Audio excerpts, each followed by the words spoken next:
Welcome to How to Split a Toaster, a divorce podcast about saving your relationships from True Story FM. Today, your toaster learns to write a budget.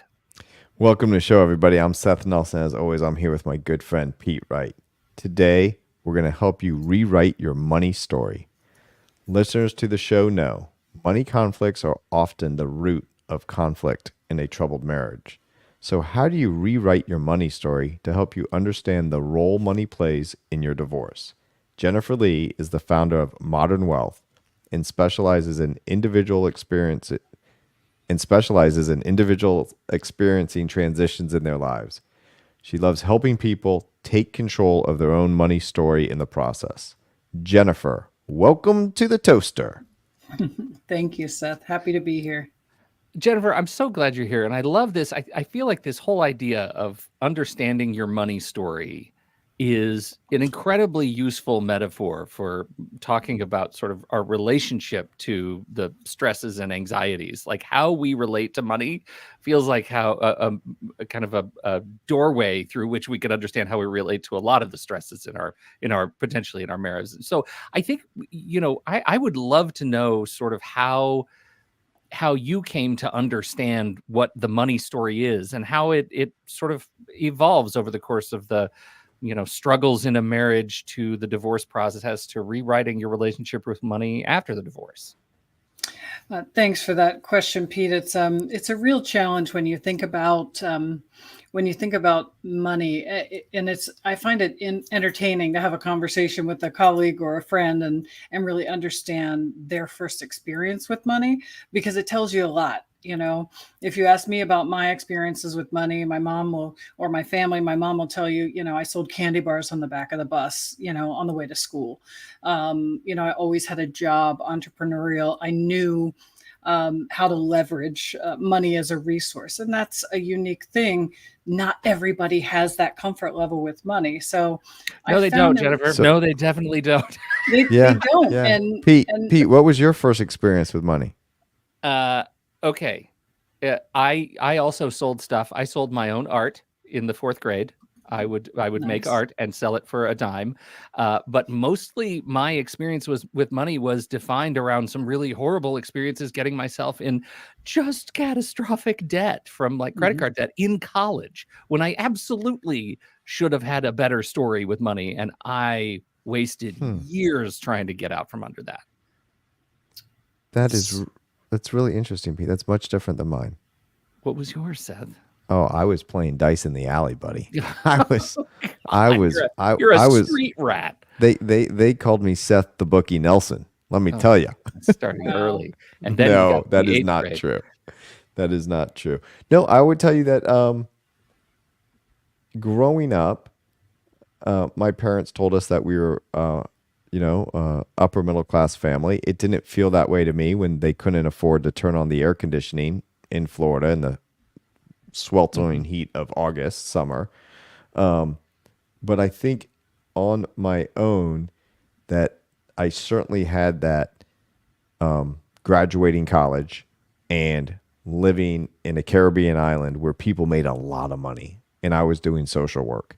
And it took every penny that I made doing social work to keep up with my friends that this was their discretionary income they were spending. Yeah. I was spending all my income and they were banking it. And then I went to went to law school, did some other things. And so by the time I really started saving was relatively late in life because I went through a divorce. I went to law school. There's all these like life things that kind of suck money out from you. Yeah. Right. Well, I think that's really, that's why I think this is so fascinating because just asking that question, Jennifer, it is like, it makes me rethink some of those behaviors. Like where did I get that, like that sort of resentment of money that I felt like, well, screw it. I'm just going to spend, when I'm 16 years old, 17 years old, 18 years old. Absolutely. And, my practice is primarily what I would call the non-moneyed party. Oftentimes I'm dealing with somebody who's in the midst of a divorce or widowed, and they're the person who didn't handle the finances. Doesn't mean they're not capable, doesn't mean they're not intelligent, just means that wasn't their area of expertise in the relationship or their responsibilities. And so it's really trying to understand what the limitations are and what the hesitation was about handling those things. Because And it's a some learned skill. it is a learned skill, but there's also a psychology to it. A lot of women will say to me, um, if you really ask that question, they'll tell you the story about when they were young, and we never could do anything, and so now since I have the money and I'm making money, I spend it. I want to do things. I want to experience things because I didn't get to do that as a young person. Or we never had money, so I have to save it and protect it, and I'm scared to invest it. My dad was a gambler, and I'm afraid I'm not going to have my home.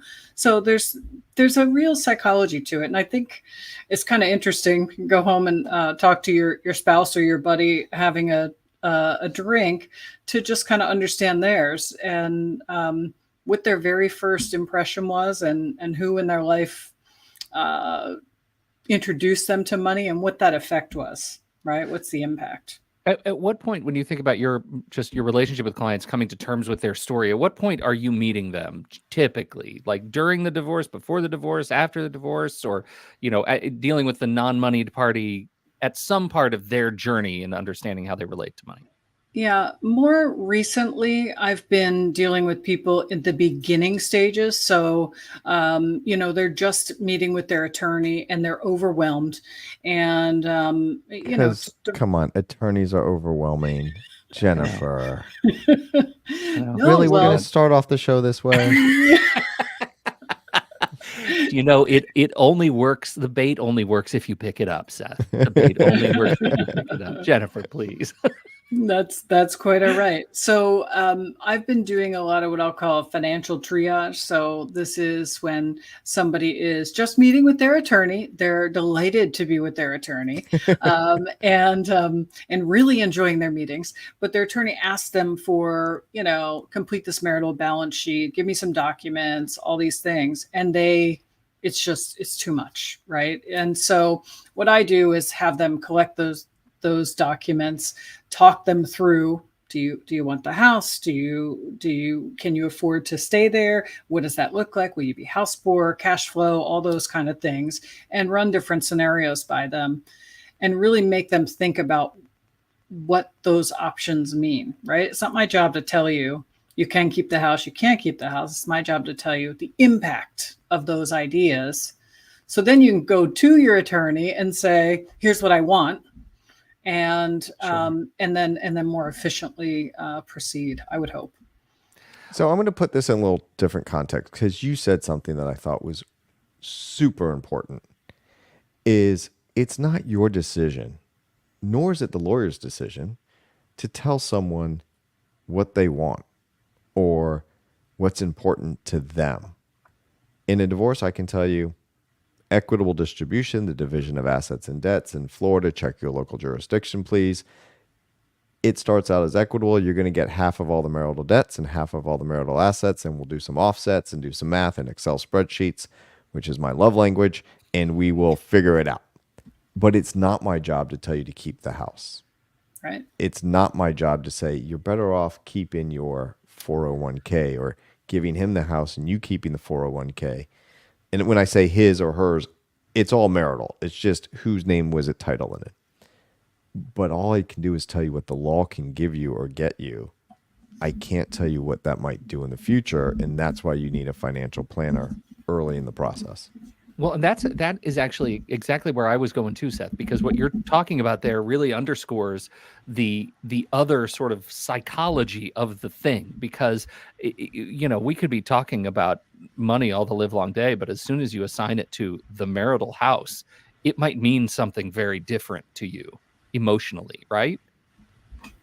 100% with my clients all the time. And Yeah. I'm going to take this out of the divorce world for a minute because I know people listening, when they listen and we start talking about this, they start thinking about their own case, their own life. Yeah. And I want to take this out of that scenario to give you this concept. And it happened to me just 6-8 months ago, I guess a little more. when Pete, as you know, my father was terminally ill and he was desperately wanting to stay in that house. He said, we bought this house. Your mother and I said the only way we're leaving this house is feet first. She did 2 years ago, and I'm going to follow her out of here. And then he saw, with a great financial planner, how much money we were spending on 24-hour care for him. And the financial planner said, I'm not telling you where you need to live or where you spend your money. I'm just telling you your money's going to run out on this day. And my dad was like, Seth, go look for an assisted living facility for me. And then he made the financial decision. It was driven by finance. But when he got in, he was more social. He loved it. He said it was the best thing he ever did. He missed the house, but boy, he loved that they had a restaurant to go to and he had these interesting people to talk to. But I took it out of divorce to get that concept, is that he made the decision of something that he did not want to do, literally going into the meeting, right? Yeah. It changed him. Absolutely. Jennifer, is that what you try to do when you're working with people in divorce to get back in the divorce context? It's so true. And I mean, I obviously work with people who aren't going through divorce as well, but it really just boils down to money and emotions, right? So when I'm working with a client, no matter who they are, I like to say financial planning is simple. And they kind of look at me like, really? How could it be simple? I say, well, it's what do you have and what do you want? Okay. What is your income, assets? What are your resources? And what do you want? If you don't know what you want, how can I help you get what you want? So they may say, well, I want a beach house and I want this, I want that. Okay, well, that's great. So what's realistic with your resources? What can we attribute, what can we allocate to those things? And then let's go for the wing and the prayer on the extra piece. But it really does boil down to emotions. Well, and that gets to, I mean, the moment you said, what do you have? What do you want? I imagine when you are compromised, right? When you are the non-moneyed party in a contentious divorce, what you might want is not to be terrified of the future, right? That is the emotion that hits me first in this context, is how do you help me not be scared of not knowing how my money works? Well, that's my unique value proposition, right? So that's how I try to pitch myself, right? You guys on the Yeah, podcast UVP. don't see that Jennifer's holding up like cards, like for Yeah, Pete to read please from. say this, say this, Pete. No, I mean, that's the whole thing. I had a call today with a young lady who is now post-divorce, and she expedited through her divorce with rapid speed and efficiency and just like a champ. And so now she's finished with the divorce. I'm managing her assets. We're talking about cash flow. And she says, oh, I took the kids on a trip. I did all these things. I said, that's great. Now let's get back to, you're free. You're financially free from your spouse. You're independent on your own. You're doing things with the kids, but let's get a grip on reality again, right? Let's look at what your excess cash flow is on a monthly basis, and then think about your longer term goals, your midterm goals, and your short term goals, and let's plan that out. So, it's a process. And it can change. It changes all the time. And that's what I think people get afraid of, because we're always afraid of change. And I've met some clients, when I put them with a financial planner, they feel like I've been locked in this relationship with not being able to control my money. And now I'm talking to someone else that is basically telling me I need to control my money. But maybe I just don't want to do that right now. Yeah. I've been so controlled by money, or someone controlling money over me. They have this really interesting dynamic to me where they just want to live kind of fancy free. And we're just trying to help them for the long run, because I always tell people I cannot wait. I want to be unemployed one day. And they're like, what are you talking about? I said, I want to retire. That's unemployed. No more income coming in. So I got to save to make that happen. But maybe things change because your kid gets into a school and they get a scholarship, right? There was a financial planning company, I don't know, one of the big ones. And literally there was a commercial, and every time, like, oh, I got a raise. And they would put it and say plan B. And they would put it, oh, I got a bonus, plan B. And they take this check. And then the little girl that's growing up all along, she opens up a envelope and says, I got a full scholarship. And then the next thing is they're driving away on a boat and it's called Plan B. Oh my gosh, yes. That's great. That's fantastic. I don't even remember who it was, but it was a great commercial. But I find it very interesting, Jennifer, and I'm really interested to hear with your clients, are they talking about, well, I'm going to spend now because I'm out from under it, or I've been so controlled by money, I'm going to save every penny? Or are they saying, you know what, I'm going to go buy material things because I wasn't allowed to, or as a child what I is didn't the have them? catharsis? Or right? was it, I didn't get to experience life, so I'm going to spend it on these trips. I don't need material things. I'll live in a small house. I don't need a fancy car, but I'm going to Europe, Yeah. right? Like, how does that play out? It's a delicate dance, and it's an ongoing one. So everybody is different. Their buttons that that push them are different. I've got a client who says, "Don't ever say the word budget to me. I'll, not an option. I don't want to be restricted by anything." And so, with her, I helped her save extra money in her, in a cash balance plan. And she's socking money away. And she says, "Oh, this is great. I'm doing that. Well, now can I retire?" I said, "Well, I know you, and you have a $120,000 electric Mercedes, and you have a $2 million home in Florida, and you have expensive tastes. Are you going to reduce your lifestyle and we'll put you into retirement now? I mean, can you live on 100 grand instead of 300?" And she was like, "No." I said, "Okay, well then we're you not just done." answered your own question, Right? Like we're Right. not done. So you have choices. Absolutely. Can you just keep living large and not saving for that? Or are you going to have to figure out a way to maintain or reduce your level of expenditure? So Yeah. it's it can be a frustrating conversation for clients, and you do your best to manage around them. A lot of times I'll go through somebody's cash flow and I get to what I call the discretionary number. And this is kind of delicate because once you figure that out, you can't unknow your number. So if that number is $3,000 a month, at your discretion, you can go buy a Peloton bike, and that ate up almost 2 months of discretionary money. Or you can put $500 away a month and buy it for yourself next January. Yeah, right. And That's plan stupid, ahead. Jennifer. Get it? I know. Well, yeah, just put it on a credit card, Seth. Yeah, with 19% interest, please. Right. Yeah. So Somebody's got to get paid, Seth. Somebody's got to get paid. That's what I'm saying.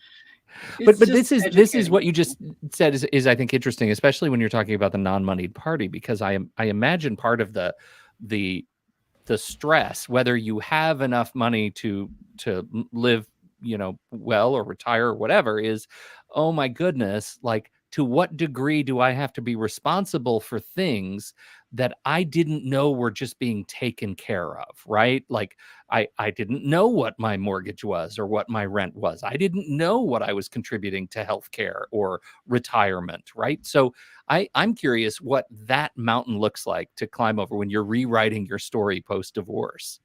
It's a big mountain. And And I guess, what are the things that bite you, right? What are the things that are most surprising to people?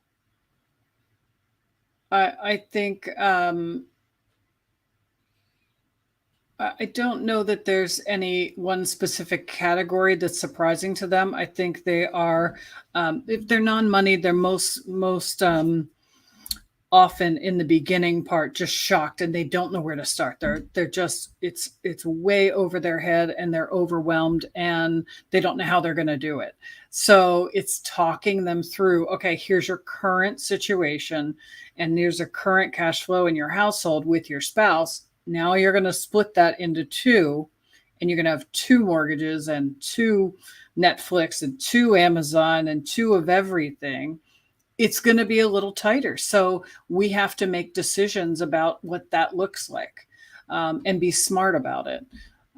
And so it's educating them and getting them comfortable with, what are they going to do? Do they need to go get a part-time job? Do they need to go back to school? Oftentimes, I'm sure, Seth, that you have a spouse that just wants the divorce over, just like make it go away. And they're willing to give up some Oh things yeah. sometimes. That makes Yeah. me crazy. Well, Don't, and I've had clients that didn't hire me that I see a year or two later in, let's say, a social setting, and they said, I wish I would have hired you. I wanted to get it through so quickly. I just went to a mediator and I just got it done. And I yeah, said, look, I appreciate what you're saying. The flip side of that is you made the decision on a mental health decision that you weren't going to do it. Now you're making it on a financial decision. And those are two different decisions. so At the true. time, if you want to hire me and he was going to not put forth a reasonable offer, which is one I think that is a likely outcome in court based on the law and the facts and the analysis, and you're willing to go to court on that, I'll go to court on that all day. But right when we get an offer that's in the realm of possibility, we got to like pump the brakes and say, okay, it's not everything we want, but can we live with it? Because it might happen in court. I said, you didn't want to do that at the time. You were focused on your kids. You were focused on your career. You knew you could make more money later. So it's okay. Don't beat yourself up about it now. You made the best decision with the information you had at the time. Don't look back. Keep looking forward. That's good advice. Well, I mean, it gets to the nature of all regret, really, but financial regret, like the act of having to come to terms with the fact that you cannot relive decisions that you made in some cases years ago, but you can take ownership of what's right in front of you. And to what degree, when you're faced with money challenges, does that rewrite your story in sort of the other areas of your life? I'm actually curious, when you see people as you're talking to your clients, what happens to someone who is able to successfully rewrite their money story, and how what are the broader impacts or the ripples in the pond that they see in terms of forward change? Well, I think it's there's certainly a levity and a lightness that comes from having control of your own well-being and the future and your children, and having a strategy and a plan. So this woman I met with this morning, every time we talk, we might be on the phone for 20 minutes or the Zoom for 20 minutes. And she goes, oh, I feel so much better, right? It's just about talking through those things. You're not married anymore, so you don't have that sounding board. Hopefully it was a good sounding board, but you don't have it anymore. So Yeah. we act as that resource to talk through things, right? She was going to redo the floors in her house and pay cash out of her savings account. I said, okay, well, your discretionary number is $4,000 a month. It's a 0% financing. Let's pay $1,000 a month out of your discretionary money if that's something you want to do. And so, I never thought about that, right? So it's just getting people more comfortable with taking control of their own wealth and their own picture. Yeah. Well, and I know we've talked about, you drop savings and it just, that rings a bell, right? How does savings work when you're in the midst of a divorce and dealing with alimony? Seth, you want to talk about that? Yeah, that's a great segue, Pete. You really have to talk to your lawyer when you're talking about what assets and debts you might get in the divorce. And the reason for that, in Florida, and the law just changed back in July 2023, the alimony statute. But prior to that, there was no savings component. If you were socking money away and living beyond your underneath your means, you're like making all the right decisions, everything Jennifer would tell you to do, your former spouse had an opening, may or may not have been successful, but had an opening to say, she's living a lifestyle and she's putting $3,000 away now. I shouldn't have to pay $3,000 for her to save. It was supposed to be for her needs. In savings, under Florida law at the time, was not a need in divorce, which forced people to live paycheck to paycheck. And yeah, That, I mean, I don't know how to make a sound of my jaw dropping, but that's ridiculous. I did not agree with the law, but I had to apply it in court Yeah. and I had to argue it in court. So what would I do to help my client today and in the future? I would just go to bat to get that house. And the reason I wanted my client to get the house, from a financial perspective, if they said, I want the house to keep the kids in it, I want the house because I love the house, I want the house for this reason or that reason or whatever reason, I also said, you might want the house because the house pays the mortgage. When you pay the mortgage, you pay down your principal. There's a hidden savings component. Yeah, right. It's an appreciable asset too. Exactly. Yeah. It could go down, but every could. time you pay down that principal, you are saving money, right? Yeah. So you really got to talk to your lawyer about that. And how does the alimony laws in your local jurisdiction impact you?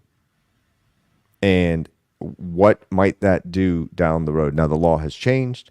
That issue hasn't been litigated that I've seen through the court system yet because it's only 8 months old and you would have to go to a trial and go to an appeal and all that. But it'd be very interesting to see what happens in the future. So think these things through. And Seth, that just brings up another question. I'd be interested to hear your perspective.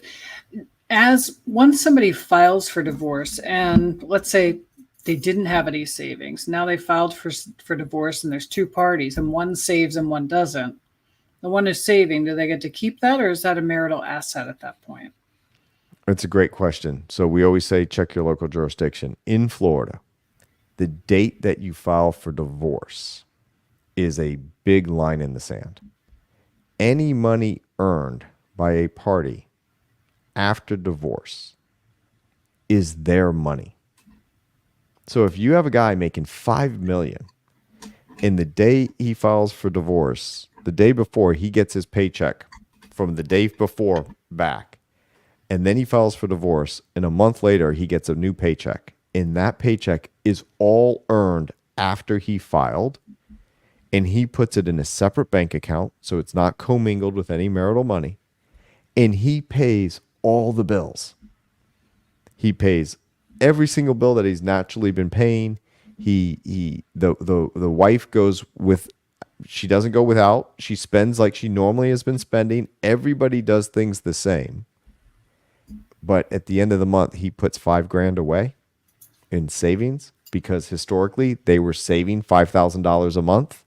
That $5,000 is his. It's earned after the marriage.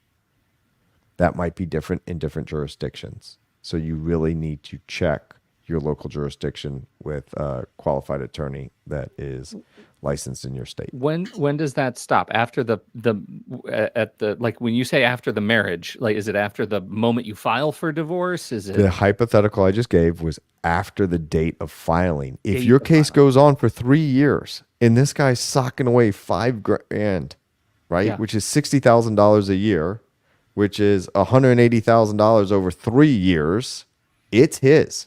Mm-hmm. And he's going to say, Judge, I don't owe any back child support. I don't owe back alimony. I paid for everything. Oh, and by the way, Judge, I don't have $180,000. I only have $140,000 because I paid $20,000 to my lawyer and I gave her lawyer $20,000. Like if he does everything like that, he's giving, Yeah. he gets the remainder. It's his. He earned it after the marriage. Now, that can be juxtaposed, and this is where complexity gets in the law. What happens if you file for divorce in June and he gets a bonus in December? How much is that bonus attributable to January to June for the year versus June to December? Oh, right. So you Some have was to- earned before Yeah. the date of filing, some was earned after.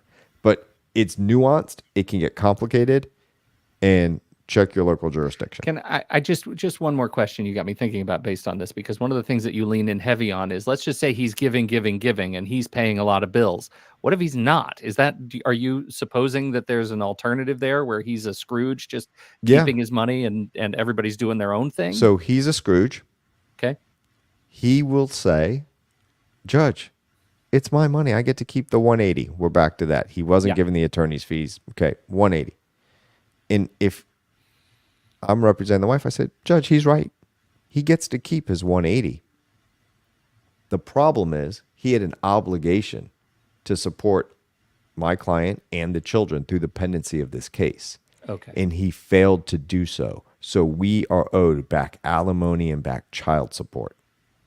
Okay. And my client took a loan that she's been paying interest on to pay the mortgage. So she took a loan to pay a debt.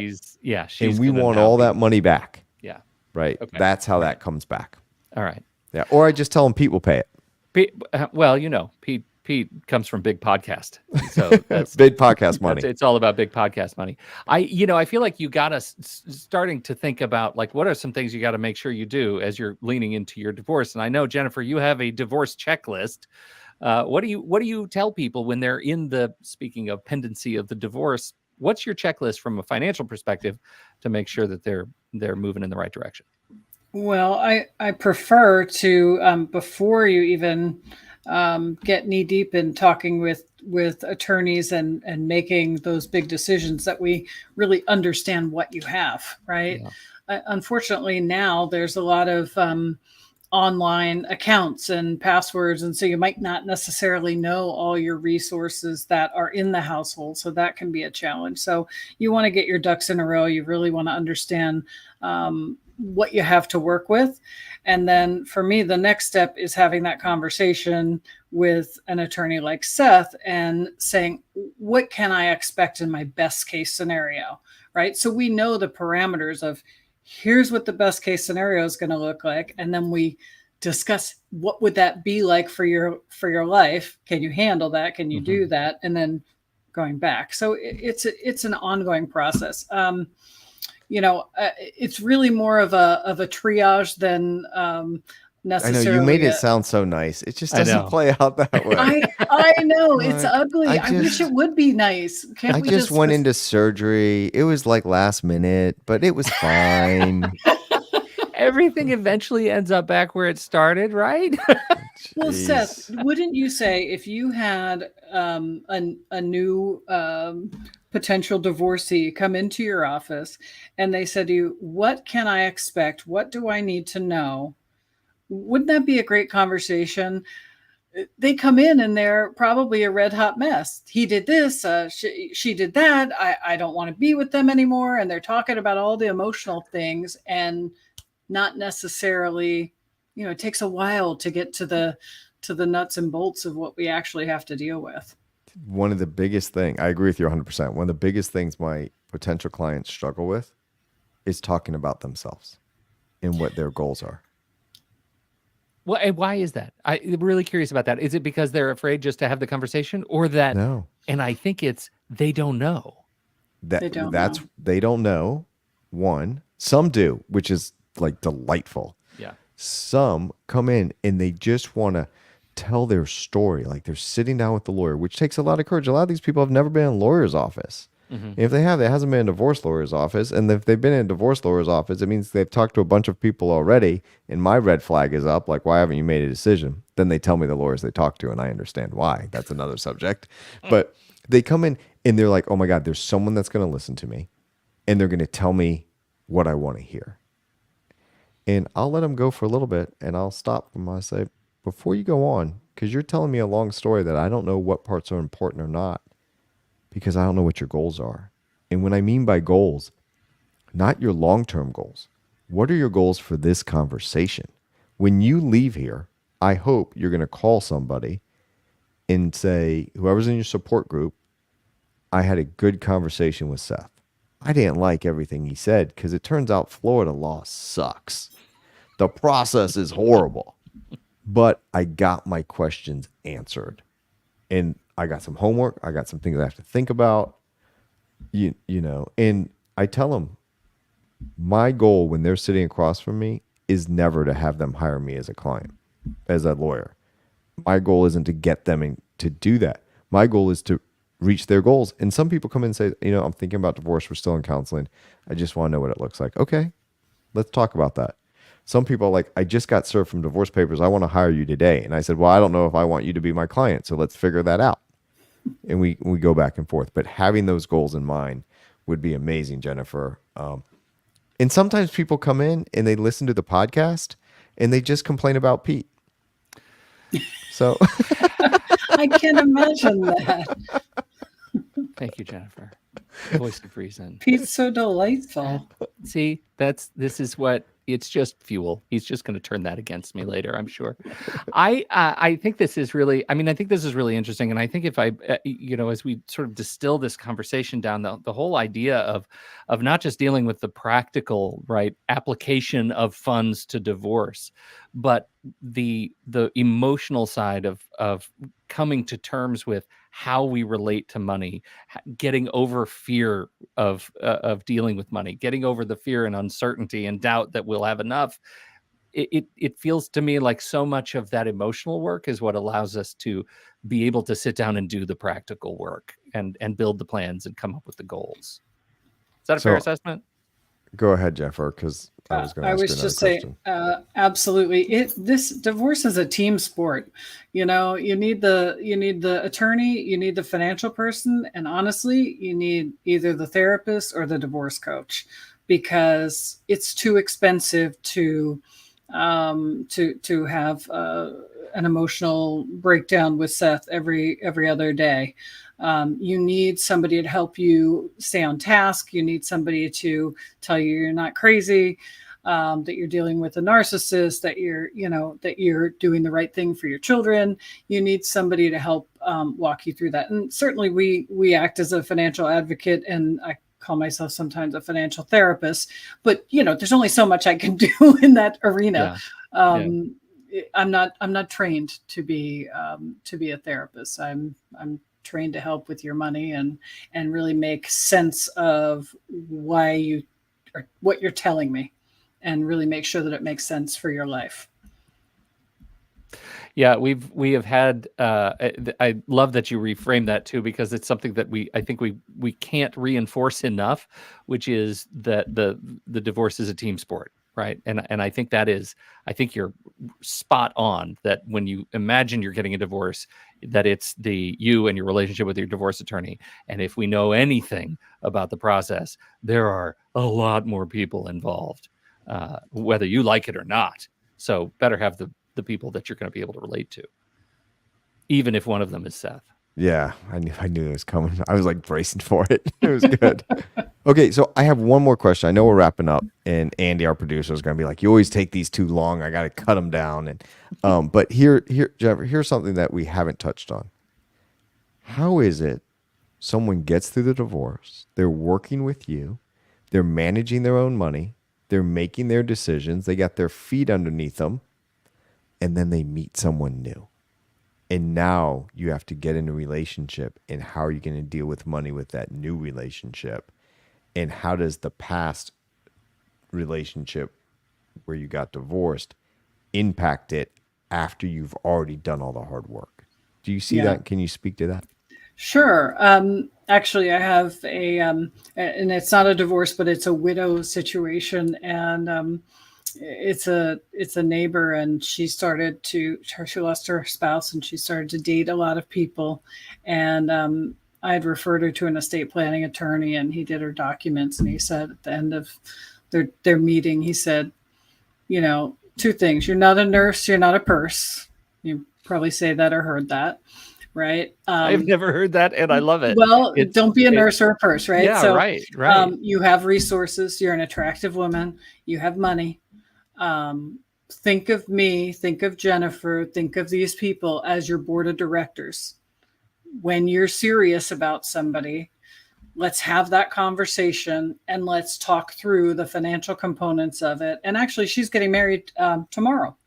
Not too late to sign the prenup. I know, right? No, they're keeping their assets separate. They both have children from different marriages, and still might need a prenup. Check your local jurisdiction. I'm not joking. Yeah, technically they're not actually getting married. They're just doing a commitment ceremony. So. See, Pete got to it. Details, that's right? How they do it.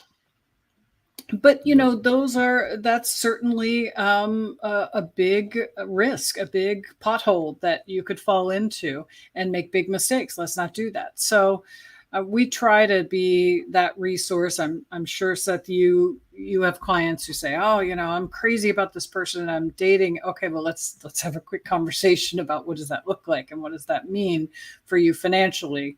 Oftentimes the other person doesn't have the same resources you do. Yep. So Good. it's nice to check the Good boxes stuff. before. Well, I'll tell you, Jennifer, it's a real pleasure. Thank you for coming and hanging out with us and telling us how to rewrite our money story. This is very useful. And where shall we send people to want to learn a little bit more about your work? Sure. So my website is modern and then a hyphen and the word wealth, modern-wealth.com. modern-wealth.com. Link in the show notes. Jennifer Lee, thank you so much for hanging out with us. You are a wonderful guest. Come back anytime. My pleasure. Thank you for having me. It was fun. Outstanding. Did you hear that, Seth? It was fun. I heard it. I wasn't going to comment. I was just going to take the compliment, take the notch in the notch, and I had a nice time too. It was fun for me. We do it every week. In the meantime, we have to let you go because we're going to turn our attention to a listener question. And we're going to stop the live stream, but not yet, Andy. Hold on, because I have to say, hey, those of you who might be catching this live stream, we're going to turn our attention to a listener question, but we're going to say goodbye to you, live stream listeners. Thanks for hanging out. If you want to hear the entire show, subscribe to the show, How to Split a Toaster, or visit the howtosplitatoaster.com, and you can listen to the website or find us wherever podcasts are served. Thanks for hanging out. Okay, Andy, now you can do it.